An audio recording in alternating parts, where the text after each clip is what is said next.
Yeah, so you were treated to a wonderful show. Tonight's going to be the same. It is so great to see everyone here. A packed house. Mr. Wells yelled at me, says I have to start at 7 o'clock on the dot. He would like the students to be partying before his principal. He also, at the same time, asked to maybe renovate the theater and add a couple hundred seats. So we'll talk about that. But welcome. You're in for a treat. I've been checking up on these fine students during the week as they were rehearsing. So sit back, enjoy the show. I want to thank everyone for being here. I want to thank our Assistant Superintendent, Ms. Perez, for being here tonight, and all the support of the Board of Education. Without their support, this is not happening. So, for the others as well, enjoy.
Ladies and gentlemen, thank you so very much for coming out and joining us this evening.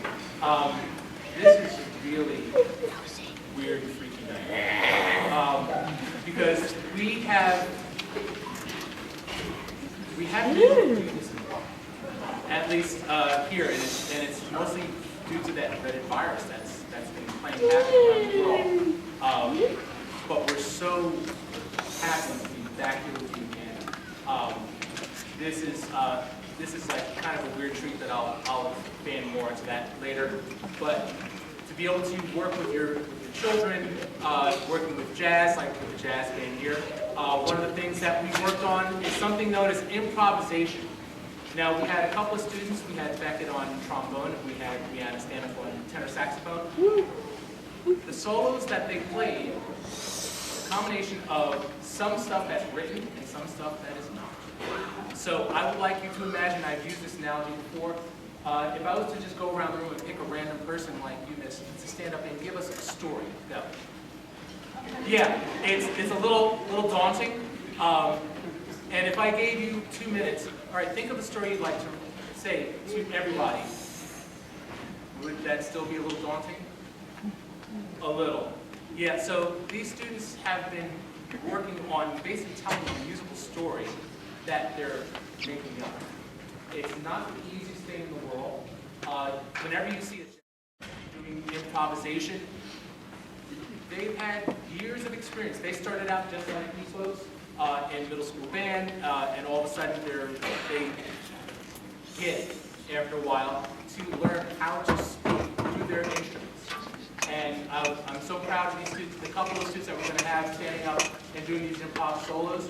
It is customary, and just so that you know, when they're done with their solo, you can applaud, whether the song is still going on or not. So when they stand up and they do their thing, whatever they're doing, feel free to clap for them, and because they are doing a fantastic job. So our next song is Fever. You may have heard it before. I probably don't have to expand more into that. So enjoy Fever, and then following Fever, we have a song called Gospel. It's an original work that is for jazz bands of this level. So thanks once again for coming out.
grade band. One of the things that I realized over the course of quarantine time, coming back in, last year not really being able to meet with them in person as an ensemble, we have students in our bands that have never performed in a concert like this before. Namely, the 7th grade band and the 6th grade band. The 8th grade band performed one concert here when they were in 6th grade. I'm sorry, 8th grade band, when they were in 6th grade, performed one concert, that was the winter concert. We have students in all 3 bands that are playing instruments that are brand new to them, which has been kind of an extra, I don't want to say wrinkle, but an extra bit of weirdness compared to what I've been used to. Many of the students come up from Lloyd Road, already know how to play their instruments for the most part, but to have so many beginners. I wanted to point out the saxophone row that you saw up here with the jazz band. Yes, all of them are 8th graders, but there's only one of them that plays saxophone regularly, and that was Garrett right in the center. All the rest of them, they don't play saxophone. You're going to see them playing clarinet and bass clarinet. We have Brianna McCartan, who played the solo for you, saxophone this year. So,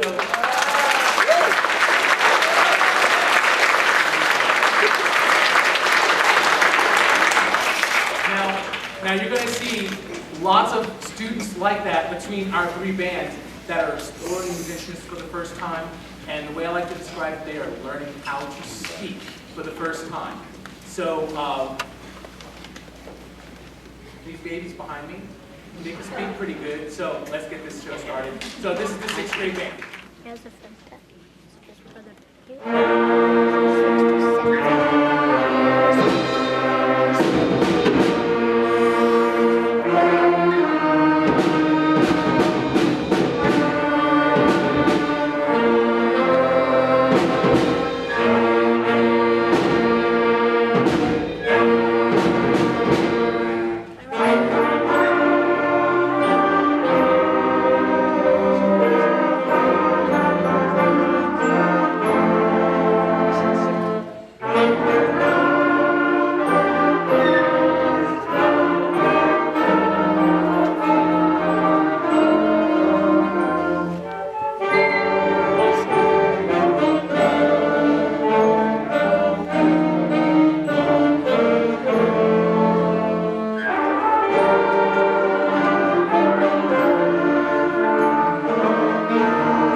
Ladies and gentlemen, how many of you remember Mount St. Helens when you were a kid? All right, actually a decent number of you. Now, that song was an opportunity for the band to play music that is kind of descriptive, kind of like when you see movie music and stuff like that. So from the idea of the mountain being this beautiful thing covered with green trees, thinking about the majestic and the size of it, and then continuing on to the actual eruption, where you heard things starting to get kind of crazy sounding. That was the actual eruption of it, and then the falling of the ash at the end. So the descriptive quality of the music was just absolutely incredible, and these guys got a chance to do it. Our next selection, Over the Rainbow, is a favorite coming from the movie The Wizard of Oz.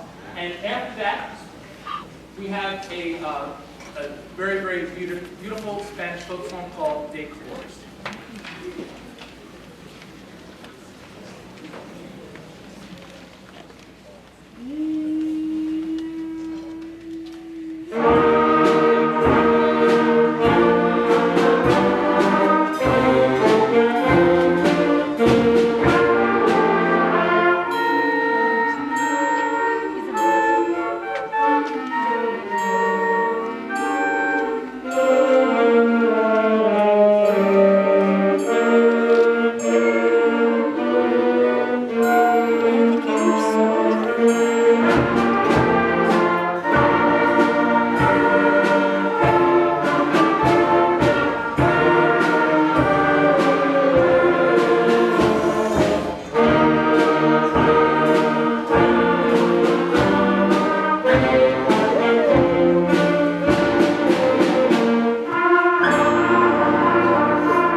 And the sixth grade's last selection for the evening, Second Storm, is written by a guy from Florida, which is not too surprising since they get hit with a lot of storms down there.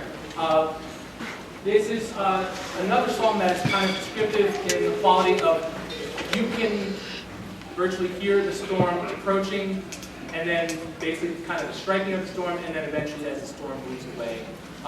This is a great opportunity for our students to explore, once again, this type of music. So when this band is done, yes, please clap for them.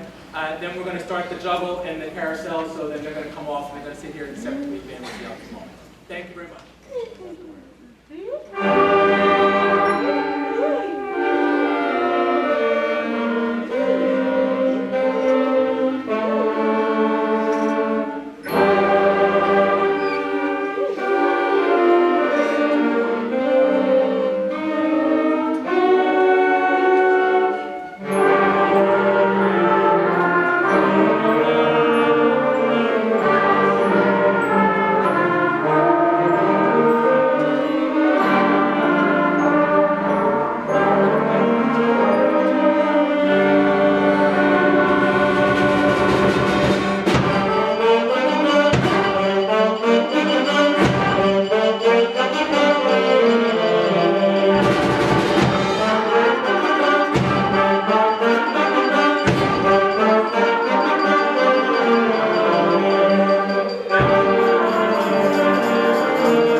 you're kind of pulling double duty. You were here last night like I was for the chorus concert, and you're back here again tonight for this concert. You may have heard a couple of songs that sounded quite similar. Over the Rainbow, as well as this song, Siyahamba. Miss Ryder and I, we worked very closely together. We didn't know we were each programming the same song for our concerts. So I guess great minds actually think alike. So that's why you heard both songs that were similar. They're both wonderful songs for young students to play. Now, our next selection comes from Star Wars. Now, I recently had a really fascinating experience that I needed to share with the students. This past Saturday, I performed with one of my bands. I performed at the Leroy Anderson House. Now, if you don't know who Leroy Anderson, the next time it's the Christmas holiday season and you hear the song Sleigh Ride, he's the guy that wrote that song. He also wrote a song called Typewriter, among like a whole bunch of other songs. He was the person who wrote a lot of the music for the Boston Pops. Now, he's not with us any longer, but his son is still like operating at his house and offers and has concerts and stuff there. But I realized something, that the gentleman that kind of took the mantle on after Leroy Anderson moved on is this guy, John Williams. Now, John Williams is famous for mostly the music he writes for movies like Jaws, which we know about as Madeline people, the shark that he we also, yes, and we also have Star Wars, Indiana Jones, and some people really like John Williams. So, here is the music from episode 1. Now, just to warn you, when you're looking at the program, there are 3 sections to the song. 3 sections. Now, what we normally do for songs like this, we do not clap. We do not clap in between what they're called movements. They're kind of like chapters of a book. So when we get to the end of the 3rd song, that's when you could applaud like crazy and do your audience thing. All right? So this is the music from episode 1.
This next selection, Dance of the Jabberwocky, it's part of a project that I've been working with each 8th grade band for the past, I think it's been 4 or 5, I think it's been about 5 years now, 4 or 5 years. I went to a music session for music educators and stuff, and a friend of mine had his high school band up there, and what he did with them was quite incredible. He gave them a piece of music, he gave them a set of rules, and this is what was in the folders of all the 8th graders, and they had to follow these particular rules while working on a piece of music. Now, what's special about working on this song, I haven't said anything about how they're playing the song yet. I haven't commented to say, oh, that was good. I haven't said that was bad. I haven't said, oh, try this or try that. They have enough musical knowledge at this point that they can work through music on their own and to present a finished product. Now, this is weird for me in doing this for the past couple of years because I have to allow them to make mistakes. Now, one of my weird things, and I would have to say 99% of the teachers that we have, not just in this building, but around the country, we don't want our children to make mistakes in public. I haven't given them any indication if it's good or bad. I told them I would tell them after they performed it, but I guess I can truthfully say that I have every confidence in the world that they can do it. Now, with this being kind of a student-led activity, I assign a particular student depending on the class. I'm like, okay, you're going to be the class leader. That person is going to usually count off the music and will control the discussion. So the students all have equal say about what they want to work on in different spots, and that's how we ran class whenever we worked on this song. So this is the performance of, what's the name of the song again? Dance of the Jabberwocky. Yeah, the only thing I had was I gave them the song, and it was up to them to put it together. So Dylan, to see us, is going to lead them. So Dylan, take it away.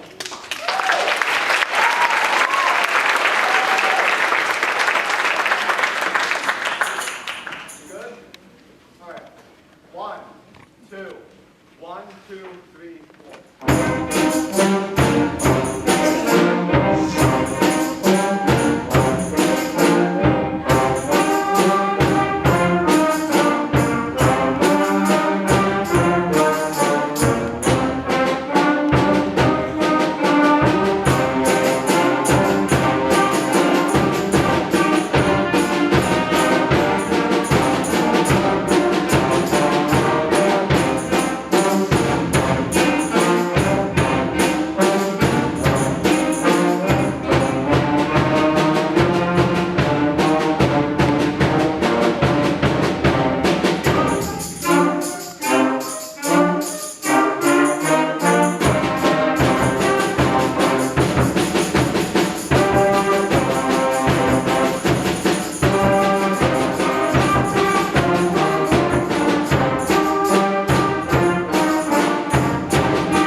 I should have mentioned it when the jazz band was playing.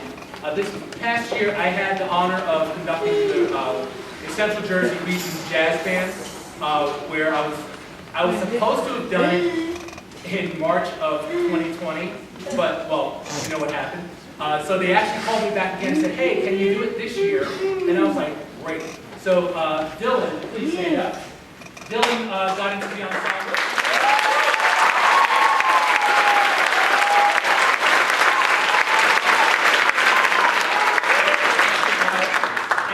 It was such a treat. It's like I have wonderful students here, but I got a chance to work with students from all around the state. Actually, there was one person that kind of snuck in from Pennsylvania, but you didn't hear that from me. But these students, they were really, really awesome. And actually, one of our private trombone students actually got into the ensemble too, so it was like a treat working with him in this new, different way. But I just wanted to acknowledge Dylan for that achievement. Our next selection. This one is unique. We played it when they were in 5th grade. Now, what we had done in the past, the 5th graders would come and visit us from Lloyd Road, and they would tour around the school and stuff like that. We would have the band and the chorus set up, we would sing and play different songs and stuff like that. And it was kind of a treat for them because they heard our highest caliber band and chorus singing and playing for them. And this is one that was played for them. You're going to hear, kind of like I was describing with the 6th grade band earlier, it's basically music that's kind of describing the scene. And you're going to hear, if not feel, a train picking up speed, moving along, and eventually kind of slowing down.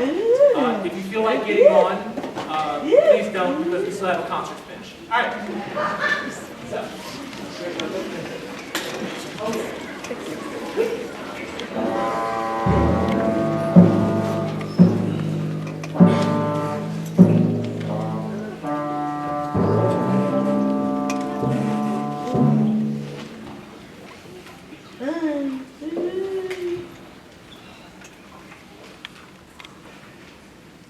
I'm sorry, the percussion needs to stretch out first.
Ladies and gentlemen, this is bringing this concert to a close with our last selection.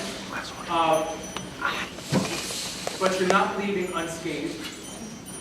Did I say it that way on purpose? Yeah, I think I did. You are going to be participating with us. You're going to be part of the music making. Now, your music making part is going to be very, very simple. All you need to do is clap in time. Now, just to give you an example of how the clapping will be, take both hands and just do this.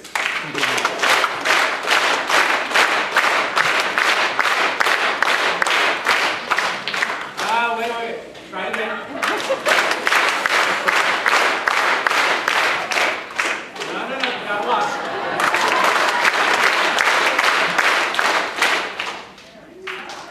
Almost. All right, so now,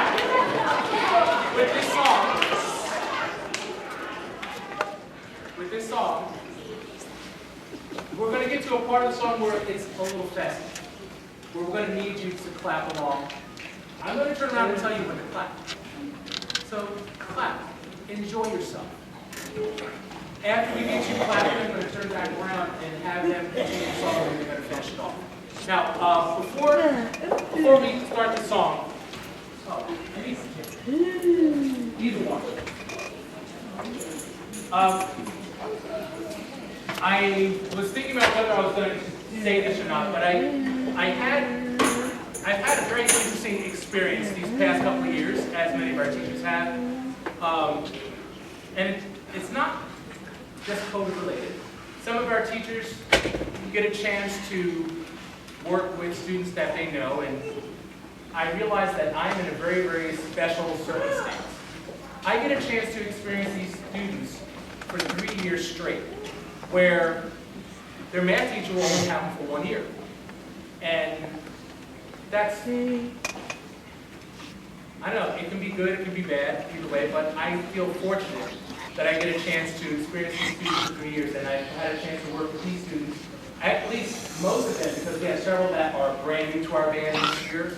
Some people have moved into the area over these past couple of years, but for the most part, having a chance to work with them for 3 years.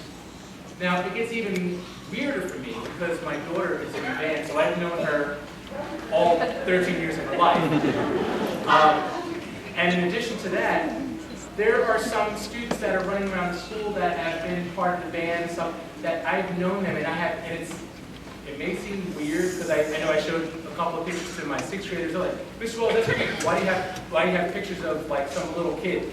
I was like, yeah, the little kid is my daughter, but I know some of these kids from when they were in preschool and when they were in Cliffwood School together, coming up through Lloyd Road, and so it's a weird thing to know that these students are going to move on.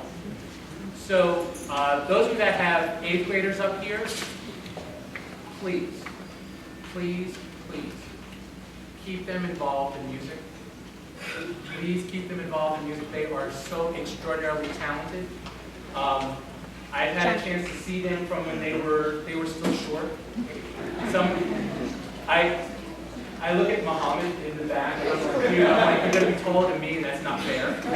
And I really would love for them to continue. I know some of them, they might be taking different paths. I know some of them are moving and stuff like that. Keep them involved in this great activity wherever they end up, and from the heart. It has been my extreme pleasure to work with them, and I'm going to stop now because I'm fighting away tears right now. It has been such an incredible pleasure working with them, and I know every single year as my 8th graders move on, it's sad to see them go, and I see some of them in the audience right now. I'm not going to point out at least one person. I see Ryan, but he was the last 8th grade band that I had here before COVID hit, so they never got a chance to do their spring concert, which like kind of saddens me. So Ryan, get your tuba, come up now. I'm not going to do that to you today. We'll save it for another day. All right, so don't forget, when I turn around and I ask you to start clapping, have fun with it.